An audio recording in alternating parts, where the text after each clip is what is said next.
혹시 투구장에 가보신 적이 있으십니까? 스페인에 가면 투구장들이 지방 곳곳에 있습니다. 지금은 좀 많이 줄어들었을 거예요. 2000년대 초반만 하더라도 사실 투구 경기가 각 지역마다 이렇게 시즌이 있어서 행하여졌고, 특별히 축제 기간이 되어지면 가장 하이라이트가 되어지는 것이 바로 이 투구 경기였습니다. 지금은 이제 뭐 동물 학대다 뭐다 해서 이제 많은 곳에서 반대가 있어서 이제 예전처럼 그렇게 활성화가 되어져 있지는 않지만, 예전에는 정말 그 투구사들이 소위 요즘으로 치면은 그 일반 연예인들 정도의 그런 인기를 누리고 또 곳곳에서 이렇게 환영을 받기도 했습니다. 제가 있을 때도 경기도 많았고 또 TV로도 이렇게 생중계를 이렇게 많이 하기도 했었어요. 근데 이 투 경기장에 보면 사실 이렇게 소가 그 투사와 이렇게 말하자면 싸움을 하죠. 이 소를 자극하고 흥분을 시켜서 더욱 거칠게 활동하도록 만들고, 그래야 이제 그 경기를 보는 관중들의 입장에서도 훨씬 더 흥분이 되게 마련이죠. 이 소가 정말 그렇게 이제 막 흥분을 하여서 날뛰고 또 창을 맞아서 피를 흘리고 그러는 가운데 이제 지치게 되어지면 이렇게 어느 한 곳에 이렇게 가서 이렇게 자기 몸을 쉬는 순간이 있습니다. 그리고 그 장소를 부르는 이름이 있어요. 꾀렌시아라고 하는 단어를 쓰는데요. 말하자면 이제 그 소가 이렇게 막 거칠게 투사와 싸움을 싸우다가 지친 자기의 몸을 쉬는 장소, 그러니까 자신만의 쉼의 장소요, 회복의 장소, 이것을 꾀렌시아라고 합니다. 우리 인생에도 사실은 이제 이런 삶의 그 어려움이 있고 지칠 때가 있고 힘겨움이 찾아올 때에 자신만의 그 꾀렌시아가 필요합니다. 그곳에서 안전하게 거하면서 다시금 평안을 누리고 또 회복을 꾀하는 그런 시간들을 갖게 되죠. 우리 그리스도인들에게 있어서 꾀렌시아는 어디일까요? 성경은 우리에게 가장 안전한 거처가 되어지는 것은 바로 주님, 우리 하나님의 품이다, 이렇게 이야기를 합니다.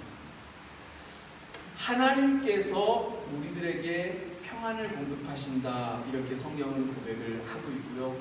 이 모든 평강과 안전함, 우리를 지키시는 안위함이 하나님께로부터 온다라고 하는 것이 믿음의 고백들입니다.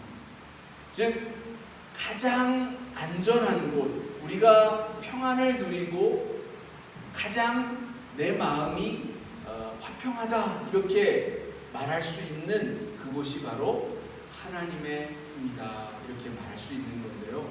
그런데 오늘 저희가 읽은 이 말씀 속에 보면 그 23절이죠. 23절에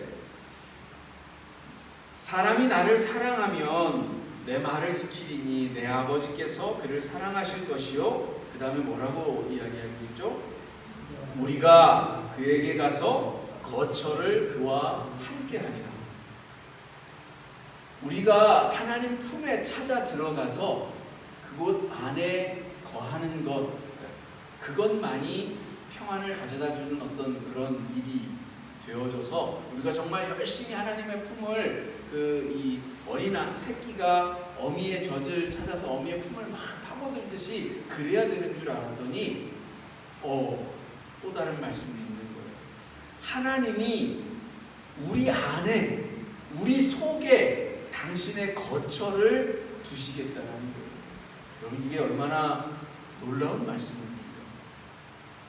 세상 모든 만물이 다 하나님의 것이고 하나님이 거하실 모든 곳인데, 그 중에서도 특별히 우리에게 찾아오셔서 우리 안에 거처를 마련하시고 그 안에 거하시겠다. 여러분, 하나님이 우리 안에 거하시는 것만큼 평안이 우리를 주장할 그런 만한 다른 것이 있을까요? 정말 하나님께서 우리 안에 거처를 마련하시고 우리 안에 함께 계시기만 하면 그 인생은 정말 평안하리라고 믿어 의심치 않습니다. 마치 포도나무의 비유에서처럼 가지가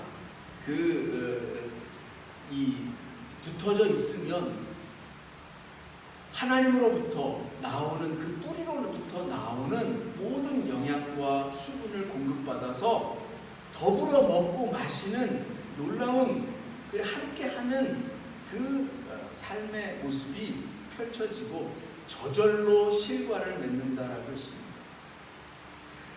내가 애쓰고 내가 뭔가 의지를 가지고 정말 열심히 하는 것 중요합니다. 그런데 하나님께서는 더 놀라운 비밀을 가르쳐 주시는 거예요. 네가 나와 함께 하기만 하면, 너가 나와 더불어 먹고 마시기만 한다면 저절로 열매 맺는 놀라운 일을 보게 되리라고 말씀하시는 겁니다. 여러분, 이 삶이 얼마나 크고 놀랍습니까? 정말 저희들에게 이런 삶이 주어지기를 간절히 바라봅니다. 그런데 여기 그런 말씀에 앞서서 주어진 말씀이 있죠. 그게 바로 너희가 나를 사랑하는 것이 먼저, 그리고 사랑하면 내 말을 지킬 것이다.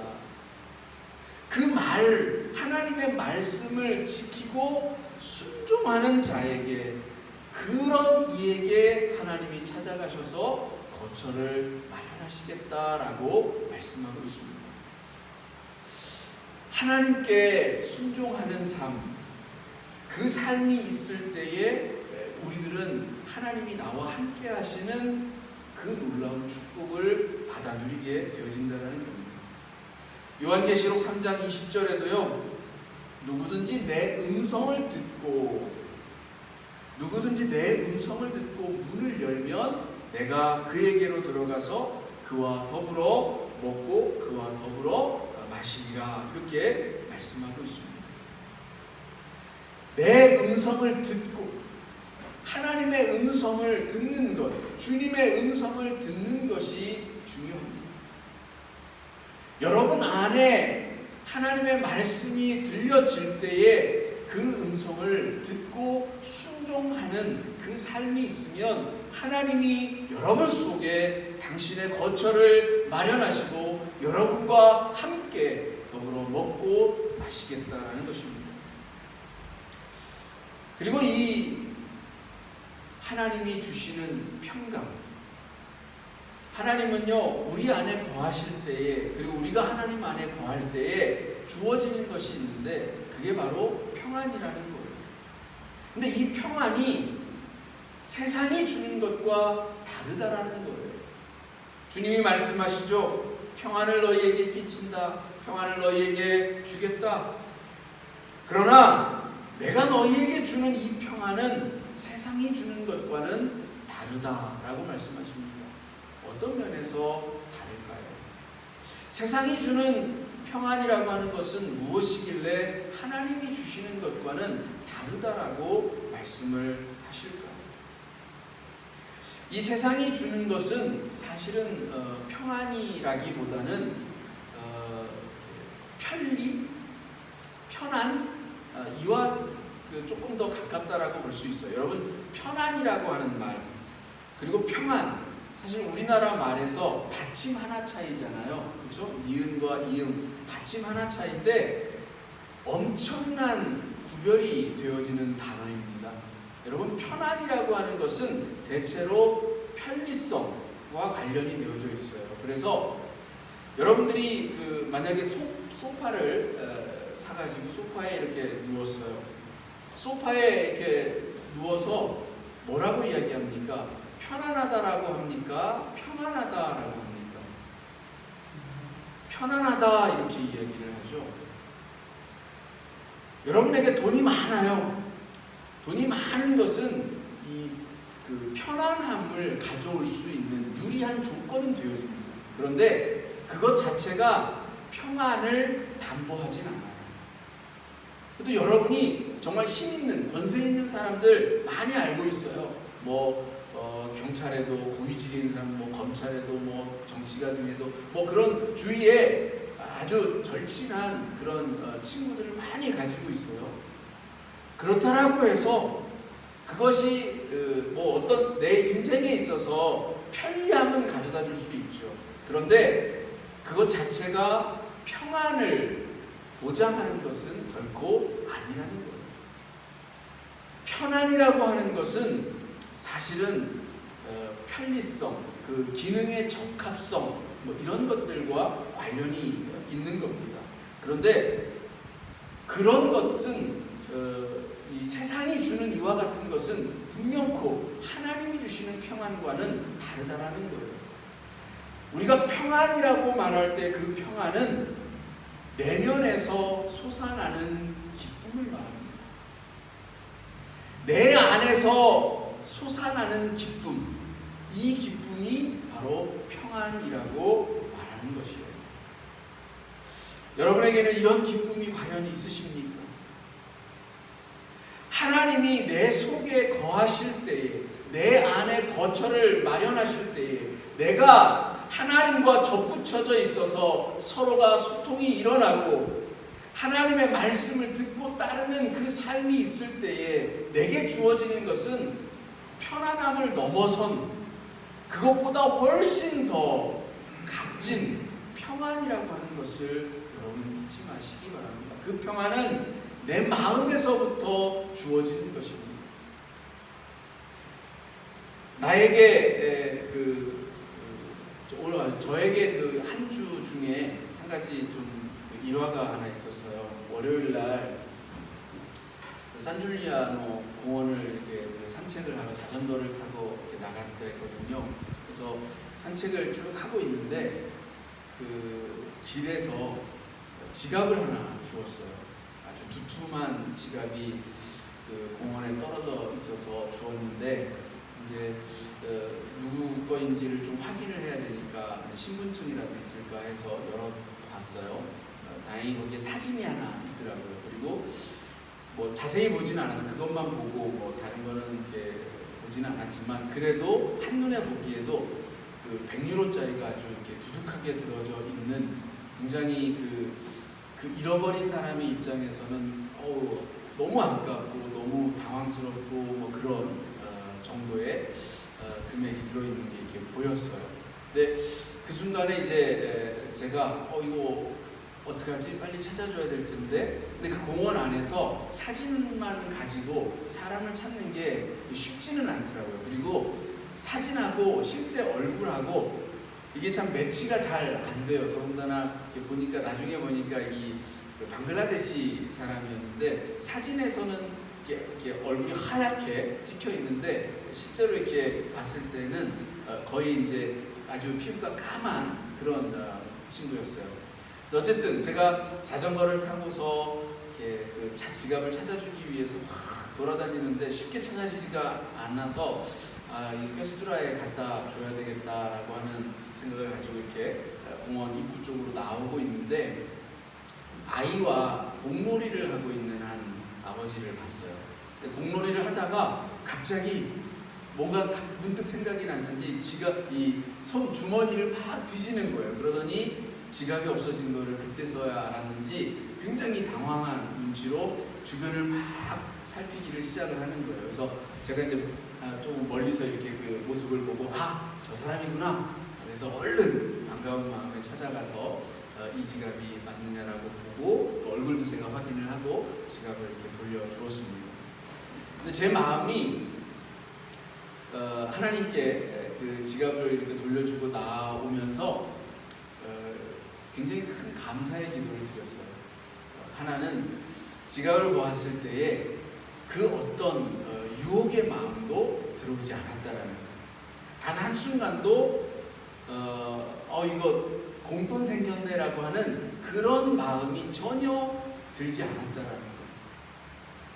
그리고 그 주었을 때에 그 찾아오는 그 기쁨이 정말 너무나도 크고 그것이 정말 말로 표현할 수 없었다라는 것. 사실 제가 이태리에 와서 이렇게 살아가면서 또 어디서 살아가든 이렇게 사람들하고 이렇게 많이 부딪히거나 그리고 또 이렇게 적극적으로 뭐 이렇게 선행을 이렇게 행할 일이 그렇게 많지는 않잖아요. 그냥 조용히 그냥 내 삶을 지키면서 살아가는 그런 그 삶에 만족할 때가 참 많은데 적극적으로 무언가를 행할 기회가 많지 않던 차에 그런 선행을 할 수 있었다라고 하는 것이 굉장히 큰 기쁨이었어요.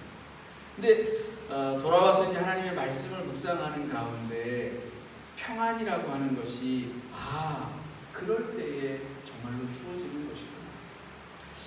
이것은 정말 내면에서 솟아나는 기쁨이 있을 때에 주어지는 것이야말로 진정한 평안이다라고 하는 것이 깨달아졌어요. 그러면서 왜 하나님이 평안을 말씀하실 때에 끊임없이 순종을 이야기하고 하나님의 공의를 따라서 살아가야 한다라고 하는 의를 말씀하시는지를 알게 되어졌습니다. 의를 행할 때에 평안이 주어진다는 거예요. 의를 행할 때에야말로 진정한 평화가 우리 가운데 임하더라라고 하는 것입니다. 여기 이사야서 32장 17절에 보면 이렇게 기록하고 있어요. 공의의 열매는 화평이요 공의의 결과는 영원한 평안과 안전입니다.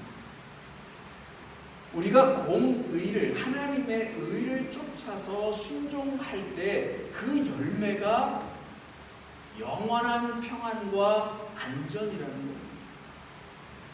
이 말씀이 정말로 제대로 확인되어지고 깨달아지는 그런 하루였던 것입니다. 오늘 저희들에게도 정말 평강을 원한다면, 평안을 원한다면 하나님께 귀를 기울이시기 바랍니다. 무엇을 말씀하시는가 귀를 기울이시기 바랍니다. 내 마음속에서 말씀하고 계시는 그 하나님의 음성을 들으면 그리고 그 뜻을 행하면 하나님이 주시는 세상이 줄 수 없는 그 평안을 누리게 되어질 줄로 믿습니다. 그리고 또 이 평안이 세상의 평안과 다른 것은 세상의 평안은 외부의 환경의 조건이 바뀌면 평안도 금방 깨어집니다. 우리가 자꾸 그 세상의 것은 눈에 보이는 것, 대부분 또 물질적인 것, 이런 것들로 나타나지는데 사실 이와 같은 것들이 있다가 없어지면 굉장히 불안하게 만듭니다.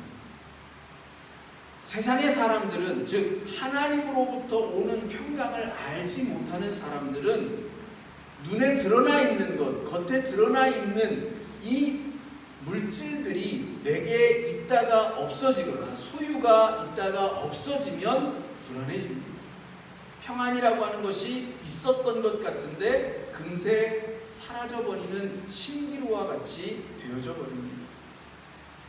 그래서 내 몸에 병이 들고 사업에 어려움이 생기고 주위에 친구가 좀 떠나가고 뭐 이런 일들이 생기면 금방 두려워지고 불안해서 어쩔 줄을 몰라 합니다. 그런데 믿음의 사람들은 또 하나님이 주시는 평안을 갖고 있는 그것을 누릴 줄 아는 사람들은 외부의 환경이 변화한다라고 해서 흔들리는 그런 평안을 갖고 있는 것이 아닙니다. 하나님이 주시는 평안은 그런 것과는 전혀 별개의 것이에요. 그 어떤 경우에도 흔들림이 없는 평안함입니다. 어느 침대 광고에 문구가 있죠. 흔들리지 않는 평안함. 그것이 하나님께로부터 오는 평안. 그것만이 유일한 것입니다. 그래서 하박국 선지자의 그 고백이 그것이잖아요. 비록 무화과 나무에 열매가 없고 포도나무에 열매가 없을지라도 나는 여호와로 인하여서 기뻐할 것이다 라고 합니다. 하나님이 우리 안에 계시면, 하나님께서 내 안에 거처를 마련하시고 나와 함께 하시면 우리는 흔들리지 않는 평안함 속에서 나를 흔들려고 하는 그 수많은 세상의 것들로부터 안전하게 거할 수 있다는 것입니다. 이것이 하나님이 주시는 평안의 진정한 모습이라는 거예요. 좀 더 구체적으로 그러면 하나님의 평안은 우리들에게 어떻게 주어질까? 빌립보서에 보면 굉장히 아주 명확하게 바울은 우리들에게 이 하나님의 평강이 어떻게 임하는지를 제시해주고 있습니다. 빌립보서 4장 4절에서 7절까지의 말씀인데요. 이렇게 눈으로 한번 찾아서 보셔도 좋습니다. 빌립보서 4장 4절에서 7절인데 요약을 하면 이렇습니다. 기뻐하라. 그리고 관용을 베풀라. 기도하라. 감사하라. 그러면 하나님의 평강이 너희 마음과 생각을 지키시리라. 하나님의 평강이 우리를 지키실 거예요. 이 약속은 분명한 약속입니다. 그런데 어느 때에 하나님의 평강이 우리 가운데 찾아오느냐? 여러분 기뻐하십시오. 기뻐할 수 없는 중에라도 기뻐하십시오. 항상 기뻐하라는 이야기가 그것입니다. 때로 슬픔이 물밀듯이 밀려드는 그 가운데에도 기뻐하십시오. 아니 정말 미친놈이 아니고서야 그럴 수 있습니까? 라고 항변할 수 있을지 모릅니다. 그러나 그럼에도 불구하고 기뻐하는 이에게 하나님의 평강이 찾아온다라는 것입니다. 여러분 감사하십시오. 감사하는 자에게 그 어떤 것도 그를 흔들어서 넘어뜨릴 것은 없습니다. 기도하십시오. 기도하는 자에게 하나님은 찾아가 주십니다. 기도하는 자에게 하나님은 어느 때든지 함께 하셔서 그 음성에 귀를 기울이시고 들으십니다. 여러분, 여러분의 이웃들에게 관용을 베푸십시오. 너그러운 마음으로 삶을 바라보시기 바랍니다. 내 마음이 너그러운 마음으로 채워지면 사실 평안이라고 하는 것은 금방 찾아옵니다. 그 다음에 이어서 8절 9절에도 이렇게 기록을 합니다. 참되라. 말씀을 지켜 행하라. 그러면 평강의 하나님이 너희와 함께 계시리라. 여러분 믿습니까?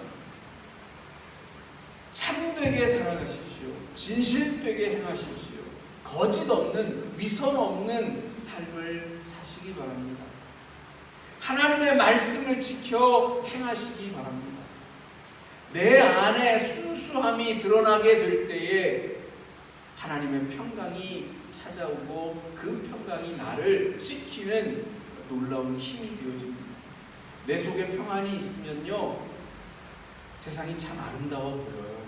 내 속에 평안이 찾아오면요, 정말 하나님의 마음으로 이 땅과 그 생명들을 바라볼 수 있어요.